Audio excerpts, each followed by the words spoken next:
ওর আপনার মাও লাগে না, বোনও লাগে না, দুজন দুজনকে তাকাচ্ছে। আরে এই তাকাতে যতক্ষণ পর্যন্ত তাকায়, জিনা করে যে গুনাহ হয় সে গুনাহ হয়। জি হক है সুবহানাল্লাহ সুবহানাল্লাহ। জিনা করে যে গুনাহ হয় সে গুনাহটা হয়। কিন্তু বেরাদার, আজ আপনার আমার শরম নাই। বেরাদার, আজ আপনি আমি ভয় করি না। আজ আপনি আমি আখিরাত ভাবি না। আপনি আমি আপনার আখিরাতের চিন্তা করি না। আপনি আমি শুধু দুনিয়ার চিন্তা করি, দুনিয়ার ফিকির করি। এ ভাই, এই দুনিয়াটা কয় দিনের? আপনার বাপ শুয়ে আছে, ওই যে ঘরে আপনি ঘুমাচ্ছেন ওই ঘরে আপনার বাপ ঘুমাতো, এখন আপনি ঘুমাচ্ছেন। কিছুদিন পর আপনি এই ঘরে আসবেন, আপনার ছেলে ঘুমাবে, আপনার ছেলে চলে যাবে, তার ছেলে ঘুমাবে, তার ছেলে চলে যাবে, তার ছেলে হয়ে যাবে।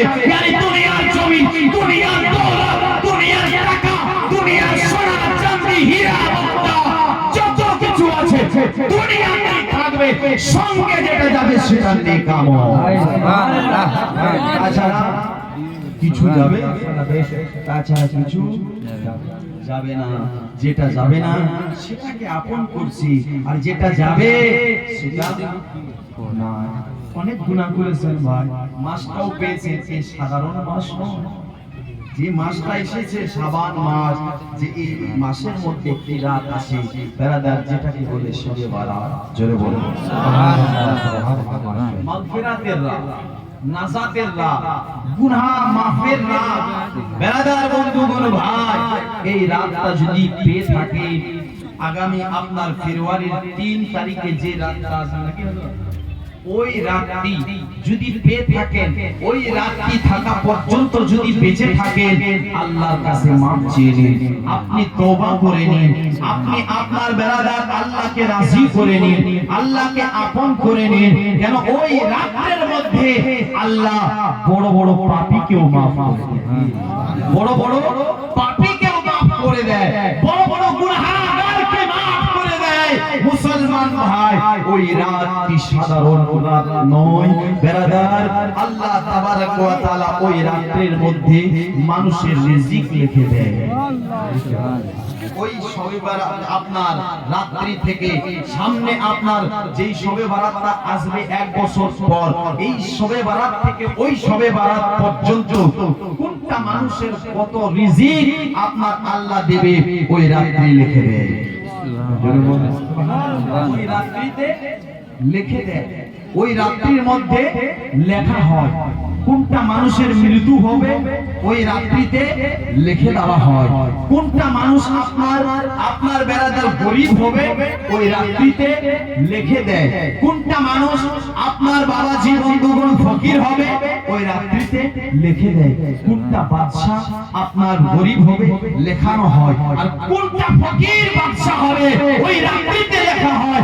এই জন্য ওই রাত্রিতে ভাই যদি পেয়ে থাকেন, আল্লাহ বেশি বেশি করে নফল ইবাদত করুন। ওই রাত্রিতে আপনার কোরআন তিলাওয়াত করুন, ওই রাত্রিতে দরুদ শরীফ পাঠ করুন, ওই রাত্রিতে আপনি বেরাদার বন্ধুগণ ভাই আপনার তওবা করুন। আপনার কিভাবে করবেন? তবে বেরাদার এরকম করে নয়, এই আজকে তওবা করব, কালকে আবার আপনার এই গুনহার কাজের দিকে চলে যাব, আবার মেলাতে যাব, আবার বাজারে যাব, আবার মার্কেটে যাব, এমন করে নয়। মুসলমান নিয়তটাকে পরিষ্কার করে নিন, সাফ সুতরা করে নিন নিজের দিলটাকে, এই মনটাকে পরিষ্কার করে আল্লাহর কাছে চান, আল্লাহ আমাকে রিজিক দেন, আল্লাহ আপনাকে রিজিক দিয়ে দেবে। আল্লাহ আমাকে আপনার আল্লাহ নেক রাস্তায় চলাইও, আল্লাহ নেক রাস্তায় চলাবে। আল্লাহ আমাকে আপনার সিধা রাস্তায় চলাইও, আল্লাহ সিধা রাস্তায় চালাবে। আল্লাহর কাছে কাঁদেন আর প্রার্থনা করেন ওই রাত্রির মধ্যে, আল্লাহ হে রব্বুল আলামিন, পাক পরওয়ারদিগার মাবুদ বেনিয়াজ, দুনিয়ার বুকে চলতে ফিরতে উঠতে বসতে আমি কতটা গুনাহ করেছি, কতটা পাপ করেছি। আল্লাহ আমাকে মাফ করে দিন, আমাকে ক্ষমা করে দিন। বেরাদার আল্লাহ দয়াময় দয়ালু, ওই রাতের মধ্যে আল্লাহ ওই বান্দাকে মাফ করে দেয় যেই বান্দা বেশি বেশি নফল পড়ে, বেশি বেশি কোরআন পড়ে, বেশি বেশি দরুদ পড়ে এবং কি বারাদার বন্ধুগণ ভাই, যার দুশমন আছে, শত্রু আছে, যে ওর সাথে কথা বলে না। পৃথিবীর বুকে আজকে দেখবেন ভাই হয়ে ভাইয়ের সাথে কথা বলে না, বাপ হয়ে বেটার সাথে কথা বলে না, স্বামী হয়ে স্ত্রীর সাথে কথা বলে না। যেহেতু শরীয়ত বলছে 3 দিনের আর বেশি যাওয়া যাবে না, 3 দিনের পর যদি তুমি না বলো, নিজের আপনার তার সাথে কথা, একটা মুসলমান হয়ে মুসলমানকে না বলো, তাহলে তুমি গুনাহগার হয়ে যাবে, পাপী হয়ে যাবে। আর বেরাদার, আমার আল্লাহর নবী বলছে, ওই রাত্রিতে যদি গুনাহগার বান্দা আপনার যদি ওই রাত্রিতে তার শত্রুকে, তার আপনার যে তার আপনার গীবত করনেওয়ালা আছে, সে তার শত্রু আছে, দুশমন আছে, নিজের দুশমনকে যদি আপনার মাফ করে দেয়, তো আল্লাহ ওই বান্দাটাকে মাফ করে দেয়। সুবহানাল্লাহ, সুবহানাল্লাহ। যে নিজের দুশমনকে ওই রাত্রিতে মাফ করে, যে নিজের শত্রুকে ক্ষমা করে, আল্লাহ বান্দাকে ক্ষমা করে। জোরে বলো সুবহানাল্লাহ। ও কাকু, ও কি হলো? হ্যাঁ, সুবহানাল্লাহ বলবো? খারাপ লাগছে না? হ্যাঁ, লাগবে। একটু তো ঝাল লাগবে নাকি? কে বল ভাই? ঠান্ডা আছে। সুবহানাল্লাহ। বেরাদার বন্ধুগণ ভাই, তো ভয় করতে হবে কাকে? কিন্তু ভয় করছে দুনিয়া মানুষকে, দুনিয়া নিয়ে ব্যস্ত, এই দুনিয়ার আশিক। কিন্তু ভাই, আজ আপনি নিজেকে তো আমরা মুমিন দাবি করি নাকি, মুসলমান দাবি করি, আপনার ইসলামে আমরা আছি। ইসলাম মানে হলো কি? শান্তি। ইসলাম মানে শান্তি। কিন্তু ভাই, আজ মুমিন মুসলমানের কাছে শান্তি নাই, আছে শুধু পরেশান পরেশান, চিন্তা চিন্তা। কেন চিন্তা? একটু শুনে রাখেন, একটু জেনে রাখেন ও মুসলমানেরা, ও আমার মা বোনেরা, আমার খালারা ফুফেরা, শুনে রাখেন। আমি আপনাকে বুঝাতে চাই, বলতে শুধু চাই, বেরাদার যেখানে যায় আমাকে বলতে হচ্ছে। কারণ কি জানো, মুসলমানের মধ্যে গুলো খামি আছে, কমি আছে। আপনি একটা বেদিনকে দাওয়াত দেন, একটা আপনার কাফিরকে দাওয়াত দেন, ও ভাই আমাদের ইসলামে চলে আসো। আমাদের ইসলামটা আপনার শান্তির জায়গা, আমাদের ইসলাম ধর্মটা ভালো, অন্য ধর্মগুলো ভালো না। চলে আসো, চলে আসো, চলে আসো আমাদের ধর্মে, আমাদের ইসলামে চলে আসো। সে তো আপনাকে আমাকে প্রশ্ন করবে, ও ভাই ঠিক আছে, আপনি আমাকে দাওয়াত দিচ্ছেন, আপনার ধর্মে যেতে বলছেন, আপনার ইসলামে যেতে বলছেন, কিন্তু আমি তো আপনার ইসলামে আর আমাদের ধর্মে আমি কোনো পার্থক্য দেখি না। কে বললো পার্থক্য নাই? আমাদের ইসলামে জান্নাত আছে, আমাদের ইসলামে শান্তি আছে, আমাদের ইসলামে এমন কিছু বাদ নাই, সব কিছু আছে। ও বাবা, যে সে আপনাকে আমাকে কি জবাব দেবে? সে কি বলতে জানো? বাইরে আপনি তো আমাকে ইসলামের দাওয়াত দিচ্ছেন, কিন্তু শুনে রাখবো, আমি পার্থক্য এই জন্য দেখি না, আমি আপনার শরাব পান করি, তুমিও শরাব পান করো, আমি আপনার জেনা করি, তুমিও জেনা করো, আমি গীবত করি, তুমিও গীবত করো, আমি চুগলি করি, তুমিও চুগলি করো, আমি হারাম খাই, তুমিও হারাম খাও, আমি লটারি কাটি, তুমিও লটারি কাটো, আমি মেলাতে যাই, তুমিও মেলাতে যাও, আমি মার্কেটে যাই, তুমিও মার্কেটে যাও, আমি পার্কিং এ যাই, তোমাকে পার্কিং কে দেখি, আমি যেখানে যাই তোমাকেও সেখানে দেখি। দেখো, আমি শুধু তা নয়, আমি দেখছি আমাদের মা বোনেরা বেপরদেগিতে চলে, তোমাদের ইসলামী মা বোনেরা বেপরদেগিতে চলে। আমি আমার মা বোনেরা বেহায়ার মতো স্কুল যায়, তোমাদের মা বোনেরাও বেহায়ার মতো স্কুল যায়। বলো, আমাদের আমরা যে কাজগুলো করি, তোমরাও তো সেই কাজগুলো করতেছো। তোমাদের মধ্যে আমাদের মধ্যে পার্থক্য আছে, পার্থক্য আমিও দাড়ি কাটি, তুমিও দাড়ি কাটো, আমিও আপনার সুন্নত তরিকা আপনাই না, তুমিও আপনাও না। তুমি আমার কাছেও খাবার তরিকা নেই, তোমার কাছেও নেই। আমার মুখের আপনার জবানের লাইসেন্স ভালো নেই, তোমারও ভালো নেই। তুমিও আপনার গালি দাও, আমিও গালি দেই। তোমার মধ্যে আমার মধ্যে তো কোনো পার্থক্য দেখি না। আর তুমি আমাকে তোমার ইসলামে যেতে বলছো, ইসলামে কি আছে একবার বলো। তোমাদের ইসলামে তো আমি কিছু দেখতে পাই না। যদি এই ইসলামের মধ্যে গাউসে আজম দাওয়াত দিত, যদি গরিব নামাজ দাওয়াত দিত, যদি আলা হযরত দাওয়াত দিত, যদি আপনার কুতুবউদ্দিন বখতিয়ার কাকি দাওয়াত দিত, যদি আপনার নবীর সাহাবারা বলতো, যদি আপনার বুজুর্গানে দিনেরা আপনার বলতো, যদি গাউসে আজম বলতো ইসলামে চলে আসো, ইসলাম শান্তির জিনিস, ইসলামে আপনার শান্তি আছে, তাহলে আমি সেই গাউসে আজমের ইসলামে চলে যেতাম। কেন এই গাউসে আজম যে ইসলামের মধ্যে ছিল, সেই ইসলামে সুদ হারাম ছিল, সেই ইসলামে জিনা হারাম, সেই ইসলামে দাড়ি কাটা হারাম, সেই ইসলামে চুরি হারাম, সেই ইসলামে গীবত হারাম, সেই ইসলামে আপনার এই জিনিসগুলো আমি আপনার দেখতাম, যেই জিনিসগুলো আপনার তারা আপনার মেনে চলতো, তাদের কাছে নবীর আদর্শ ছিল, তাদের চলাতেও নবীর আদর্শ, বলাতেও নবীর আদর্শ, সব দেখতাম নবীর তরিকা মোতাবেক, সুন্নাত মোতাবেক তারা কাজ করতো। তোমার মধ্যে আমার মধ্যে তো পার্থক্য দেখি না।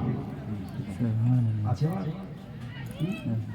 একটা মুসলমান যদি দাস হারাই যায়, দেখে চিনাই যাচ্ছে না যে মুসলমান না হিন্দু, দেখে চিনতে পারা যায় না যে কে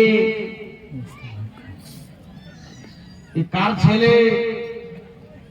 আজ এই শাবান মাস আমরা পেয়েছি, কিছু বয়স্ক আপনার বাপ আছে, তাদেরকে বলবেন যে আজ থেকে 30 বছর আগে, 20 বছর আগে, 40 বছর আগে যখন এই শাবান মাসের চাঁদ উঠত, সকলের হাতে তাসবিহ হতো, তাই কি না? তাসবিহ পড়তো, তাসবিহ। চাঁদ উঠেছে তো মনে হয় কতটা গ্রামের মধ্যে আনন্দ, কতটা গ্রামের মধ্যে খুশি। বেরাদার সবাই ওযু করে আপনার তাসবিহ পড়ে, কেউ কোরআন পড়ে, যার যেটা মালুম সে সেটা পড়ে। আর এখনকার আমার মা বোন এবং কি ভাই, এরা শুধু মোবাইল ছাড়া আর কিছু, মোবাইল ছাড়া আর কোনো এদের কাছে নাই।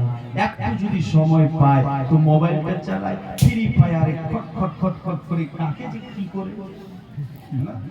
ঠিক ঠিক বারাদা, আফসোসের বিষয় আমরা মুসলমান হয়ে, মুসলমানের ঘরে জন্ম নিয়ে সেই ইসলামের কাজ করছি না, সেই কাজ আপনি আমি করতে পারছি না।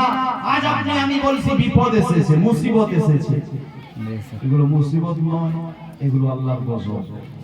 কি এগুলো? আল্লাহর গজব, আল্লাহ গজব। গজব। এটা ভাববেন না যে জালিম বাদশা আছে এই জন্য আমরা মুসলমানের সংখ্যা কম বলে আমাদের উপর অত্যাচার হয়, তা নয়। মুসলমান সংখ্যা কম হতে পারে, সংখ্যাতে কম ছিল ও আপনার কারবালার ময়দানে, একদিকে 72 জন আর একদিকে 20,000-এর থেকেও বেশি, 22,000। এ মুসলমান, বদরের ময়দানে আপনি লক্ষ্য করে দেখুন, একদিকে 313 জন আর একদিকে ছিলেন 1,000-এর থেকেও বেশি। বিজয় হলেন 313 জন। এই 313 জনের কাছে ঘোড়া নাই, উটনি নাই, আপনার আর কিছু নাই, তলোয়ার নাই, নিজা নাই, ঢাল নাই, এদের কাছে সবকিছু 1,000-এর যারা আছে, কিন্তু বিজয় হলো 313 জন। কেমন করে, কিভাবে, কি করে? বেরাদার, এই 313 জন যে ছিল, এরা আল্লাহকে রাজি করেছিল, জোরে বলুন সুবহানাল্লাহ। এরা আল্লাহর হয়ে গিয়েছিল, এরা আল্লাহকে আপন করে নিয়েছিল, এরা আল্লাহকে দোস্ত বানিয়ে নিয়েছিল, আল্লাহর হয়েছিল, আল্লাহ তাদের হয়েছিল। আর আল্লাহ সেই বদরের ময়দানে ফেরেশতা দিয়ে 313 জনের মদদ করেছিল।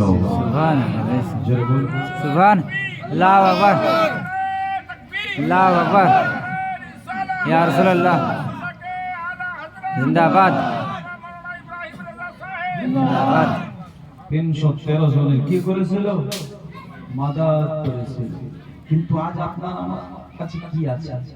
হ্যাঁ, আজ আপনি আমি নিজের ঈমানটাকে বাঁচাতে পারছি না। আপনি আমি দূরে চলে গিয়েছি। শুধু ভাই মেম্বার সাহেব, মনে কিছু নেবেন না, একটু শুনেন। শুধু আপনার জালসা, আপনার ওয়াজ, বড় বড় মিলাদ, বড় বড় আপনার মৌলবীকে ডেকে দূর দূরান্ত থেকে, মুম্বাই থেকে, কলকাতা থেকে, মহারাষ্ট্র থেকে আপনার ডেকে প্রোগ্রাম করে আপনি আপনার 10 আপনার লক্ষ টাকা খরচ করে বড় করে জলসা করলেন, এই করাটা বড় বাদ নয়। আপনি যদি বেরাদার বন্ধুগণ ভাই, আপনার বেরাদার এই জালসা তো করছে, তবে আমি এটা মানা করছি না, করিয়েন না, করা গুনার কাজ নয়, সওয়াবের কাজ। জোরে বলুন সুবহানাল্লাহ। যদি করেন সওয়াব আছে, যদি করেন নেকি আছে। কিন্তু ভাই আমি বলবো যে আপনি যে এই জলসাটা করলেন, করে যদি আলমার কথা শুনে আপনি যদি আমল না করেন, তো 10 লক্ষ কেন 10 কোটি টাকার যদি জলসা করেন মুসলমান, আপনার কোনো লাভ হবে না দেবে না। তার থেকে বেহতর আপনি ইমাম সাহেবের মুখ দ্বারা, জবান দ্বারা কোরআন হাদিসের 2-4টা কথা শুনে বাড়িতে গিয়ে আমল করে যদি ফজরের নামাজ পড়ে নিজের মা বাপের জন্য দোয়া করে, আপনি 10 কোটি টাকার জালসা থেকে ওই নামাজের দোয়াটা আপনার বেশি কাজে লাগবে। জোরে বলুন। কিন্তু আজ দেখবে আমরা এখানে মুসলমান কত আছে, যদি এখন বলা হয় কে কে নামাজ পড়েন হাত তুলে, তো উঠবে 2 থেকে 4টা হয়তো উঠবে, ওর বেশি উঠবে না। কিন্তু একটা কথা জেনে রাখেন, নামাজ ছাড়া কোনো উপায়, নামাজ ছাড়া কোনো গতি, জোরে বলুন না, সুবহান নামাজ ছাড়া কোনো গতি নাই নাই। কেন? বেরাদার বন্ধুগণ, আজ জালসা করছেন, কাল কিয়ামতের ময়দানে জালসার কথা জিজ্ঞেস করবে না, মিলাদের কথা জিজ্ঞেস করবে না, রোজার কথা জিজ্ঞেস করবে, তবে পরে হজের কথা জিজ্ঞেস করবে, পরে যাকাতের কথা জিজ্ঞেস করবে, পরে তাহলে কিসের ব্যাপারে প্রথমে আপনাকে আমাকে জিজ্ঞেস করবে? আমার নবী বলেছেন, ইন্না আউওয়ালা মা ইউহাসাবু বিহিল আবদু ইয়াউমাল কিয়ামাতি সালাতাহু, yani কাল কিয়ামতের ময়দানে বান্দার কাছে সর্বপ্রথম যেটা প্রশ্ন হবে সেটা নামাজের ব্যাপারে। সুবহানাল্লাহ কিসের ব্যাপারে? নামাজ নামাজ। নামাজ ছাড়া কোনো হয় জোরে বলুন, হয় না জোরে বলুন, গতি নাই জোরে বলুন। গতি নাই খেয়ে আসেননি না? হ্যাঁ, খাওয়া দাওয়া আজকে কম হয়েছে নাকি? একটু বলে, যত বলবেন তত নেকি হবে, ভুক লাগবে, খিদা লাগবে। আবার কমিটির তরফ থেকে, আপনাদের গ্রামের তরফ থেকে নিয়াজের তো ইন্তজাম আছে, নিয়াজের ইন্তজাম আছে। শেষ দোয়াটা নিয়ে যাবেন, মা বাপের জন্য দোয়া করবেন, খেয়ে দিয়েও যাবেন নাকি? খেয়ে দিয়েও যাবেন বেরাদার বন্ধুগণ। তবে আসুন আপনার বলি, নামাজ ছাড়া কোনো গতি নাই গতি না। হযরতে ঈসা নবী দেখেন, একটু আপনাকে শোনাই। ঈসা নবী একটা রাস্তা দিয়ে হেঁটে, কোথায় হেঁটে হেঁটে যাচ্ছে, তো একটা দেখতে পেলো একটা গ্রাম, গ্রামে দেখছে গাছগুলো খুব সবুজ রঙের। এ মায়ে আওয়াজ কম করো, একটু শোনো, হ্যাঁ একটু শোনো, আপনাদের কাজে লাগবে, কাজ দেবে। কি বলছে শোনো। এবার ঈসা নবী শুধু তা দেখছে নয়, ফসলগুলো খুব ভালো তা নয়, আপনার আরো দেখছে ওই গ্রামের মধ্যে ঝর্ণার পানি দিচ্ছে, মানুষ খুব খুশি, খুব আনন্দ মানাচ্ছে। বেরাদার বন্ধুগণ ভাই, খুশি তো মানায়, আনন্দ মানায়। ঈসা নবী দেখে মানুষকে খুশি হয়ে সেখান থেকে চলে যায়। আপনার যখনই চলে গেল, আপনার বাবাজিরা চলে যাওয়ার পরে আবার কয়েক বছর পর ওই রাস্তা দিয়ে যাওয়া হলো, দেখেছিল গাছ সবুজ রঙের ছিল, গাছ চলে গেল, দেখেছিল আপনার ফসল ছিল সবুজ রঙের, ফসল মরে গেছে। দেখছিল ঝর্ণার পানি বন্ধ হয়ে জমিটা ফেটে গেছে। শুধু তা নয়, আরো দেখতেছে কি জানো বেরাদার, দেখতেছেন কি বেড়াদার মানুষ পিপাসায় ক্লান্ত রয়েছে, মানুষ অনাহারে রয়েছে, মানুষ চিন্তা করছে, কেউ বিপদে আছে, কেউ খেতে পায় না, পানি পান করতে পায় না, গলা শুকিয়ে যায়, বুক ধরপড় করে মানুষ খুব পরেশানে আছে। ঈসা নবী চিন্তা করতে লাগলো, আল্লাহ হে রব্বুল আলামিন পাক পরওয়ারদিগার মাবুদ, আমি আজ থেকে 5 বছর আগে দেখেছিলাম এই গ্রামের মানুষ আনন্দ হয়েছিল, বাক্সাবাড়ির মানুষ আনন্দ হয়েছিল, আপনার ডিগাবানার মানুষ খুব আনন্দ হয়েছিল। আমি এখন দেখতেছি এরা অনেক বিপদে গেল। আল্লাহ 5 বছর আগে আলাদা ছিল, এখন আলাদা হয়ে গেল। কারণটা কি একবার একটু বলে দিন। আমার আল্লাহর তরফ থেকে ওই আছে, আমার আল্লাহ বলে ঈসা ওরে আমার আপনার বন্ধু ঈসা একটা কথা শোনো, আজ থেকে 5 বছর আগে এরা নামাজি ছিল, আমি আল্লাহর ইবাদতকারী ছিল, আমি আল্লাহর জিকির করত, আমি আল্লাহর তাসবিহ তাহলিল করত। এই জন্য ওই গ্রামের মধ্যে আমি আল্লাহর রহমত পড়ত, আমি আল্লাহর রহমত ঝরে ঝরে পড়ত। আর আজ এরা আপনার নামাজ ছেড়ে দিয়েছে, রোজা ছেড়ে দিয়েছে, আমি আল্লাহর ইবাদত ছেড়ে দিয়েছে, আমি আল্লাহ থেকে দূরে সরিয়ে গেছে, যার কারণে আমি আল্লাহ তাআলা সেই গ্রাম থেকে আমার রহমত উঠিয়ে নিয়েছে। কি করেছে? আমি আল্লাহর কাছ থেকে তারা দূরে সরিয়ে গেছে, আমি আল্লাহ আমার রহমত উঠিয়ে দিয়েছি। আমি আল্লাহ আমার রহমত উঠিয়ে নিয়েছি। এবারে একটা শিক্ষা আপনার, যে এখন আপনি ভাবুন আপনার বাড়িতে কি পরেশানি, আপনার বাড়িতে কি বিপদ, আপনার বাড়িতে কি মুসিবত। যদি মুসিবত, তো আপনার অন্তরে ঝাঁকে দেখেন, হয়তো ঈমানে কমজোরি আছে, হয়তো ঈমানে ত্রুটি আছে, হয়তো আপনি নামাজ পড়তে ছেড়ে দিয়েছেন, হয়তো আপনার বিবি নামাজ ছেড়ে দিয়েছে, হয়তো আপনার ছেলে নামাজ ছেড়ে দিয়েছে, হয়তো আপনার বৌমা নামাজ ছেড়ে দিয়েছে, হয়তো আপনার পরিবারের কেউ না কেউ আল্লাহকে ভুলে চলতেছে, যার কারণে আপনার বাড়িতে বিপদ মুসিবত। এগুলো মুসিবত নয়, আল্লাহর গজব। হে মুসলমান, শুধু তা নয়, যদি গ্রামে মুসিবত, তো হয়তো আপনার গ্রামে নামাজি কমে গেছে, হয়তো আপনার গ্রামে নামাজি কমে গেছে, কমেছে কি কমেনি ও ইমাম সাহেব আর মুয়াজ্জিন সাহেবই বুঝতে পারে। হে মুসলমান ভাই, তবে এটা আপনি জেনে রাখেন, যদি বিপদ, তো নামাজি কমে গেছে, আল্লাহকে আপনার মানুষ ভুলে দূরে সরিয়ে যাচ্ছে, যার কারণে বিপদ, যার কারণে মুসিবত। শুধু তা নয়, হে মুসলমান, যদি দেখবেন এই পৃথিবীর মধ্যে, দুনিয়ার মধ্যে বিপদ এসেছে, তো বুঝে নেবেন আল্লাহর কাছ থেকে মানুষ দূরে সরিয়ে গেছে, ইবাদত থেকে দূরে, নামাজ থেকে দূরে, আপনার জিকির থেকে দূরে। বেরাদার বন্ধুগণ ভাই, যার কারণে আল্লাহ তাআলা আপনার জালিম বাদশার দ্বারা এই পৃথিবীর মধ্যে, এই দুনিয়ার মধ্যে, হিন্দুস্তানের মধ্যে বেরাদার মুসিবত কি গজব দিচ্ছি, গজব। যার জন্য গজব, এগুলো গজব মুসলমান ভাই। কিন্তু আপনি, আমি বলছি মুসিবত। আজ নিজের দিকে ভাই ঝাঁকিয়ে দেখেন, আপনার ঈমান, আমার ঈমানে কমজোরি আছে কিনা, ঠিক কিনা? ঝাঁকে দেখে দোস্ত বন্ধুগণ ভাই, যাই হোক মুসলমান, আপনার একটা গজল আর পড়তে চাই, পড়বো? কে কে শুনে